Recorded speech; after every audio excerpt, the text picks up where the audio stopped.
حضرت یوسف علیہ السلام کا قصہ قرآن مجید کی سب سے خوبصورت اور مفصل ترین کہانیوں میں سے ایک ہے، جو سورۃ یوسف سورۃ نمبر 12 میں تفصیل سے بیان کیا گیا ہے۔ یہ قصہ ایمان، صبر، تقوی، آزمائش اور اللہ کی نصرت پر مکمل یقین کی عظیم مثال ہے۔ آئیے حضرت یوسف علیہ السلام کی زندگی پر نظر ڈالتے ہیں۔ حضرت یوسف علیہ السلام کی پیدائش تقریباً 1700 قبل مسیح کے قریب کنعان، موجودہ فلسطین میں ہوئی۔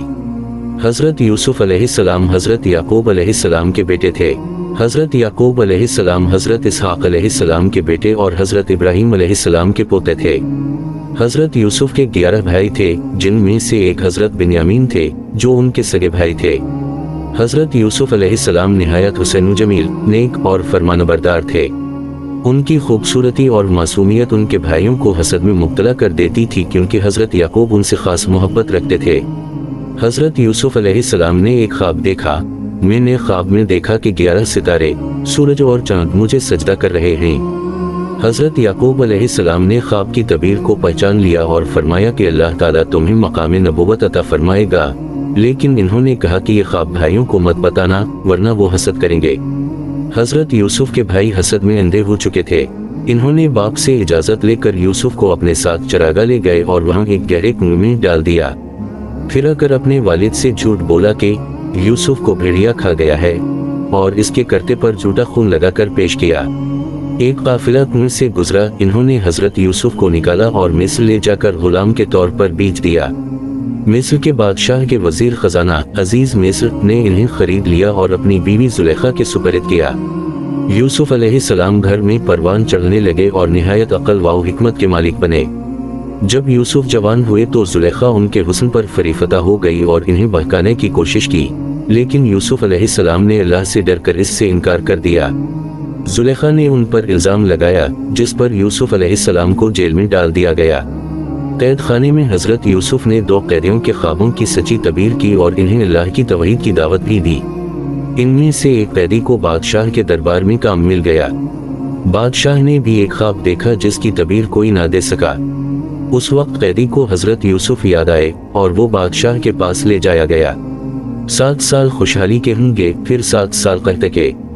اس تعبیر کی سچائی سے بادشاہ بہت متاثر ہوا اور یوسف علیہ السلام کو رہائی دے کر مصر کے خزانوں کا نگران، وزیر خزانہ مقرر کر دیا۔ حضرت یوسف علیہ السلام نے ملک میں دانائی سے قحط کی تیاری کی۔ جب قحط آیا تو ارد گرد کے لوگ بھی اناج لینے مصر آنے لگے۔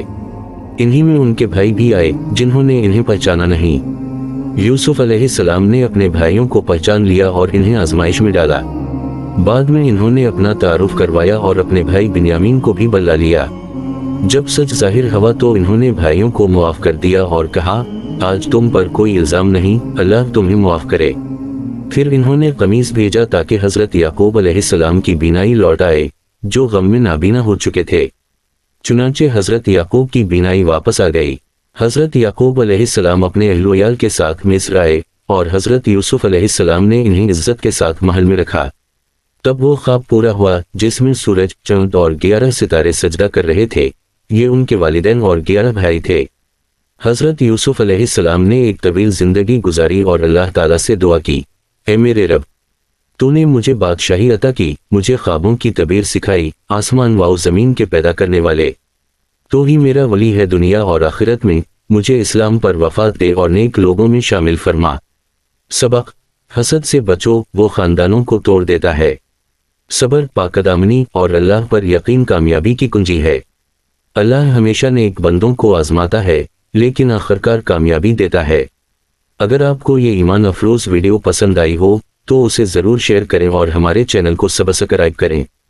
مزید اسلامی، تاریخی اور قرآنی واقعات کے لیے دیکھتے رہیں محسن ہسٹری ہب، جہاں تاریخ بولتی ہے۔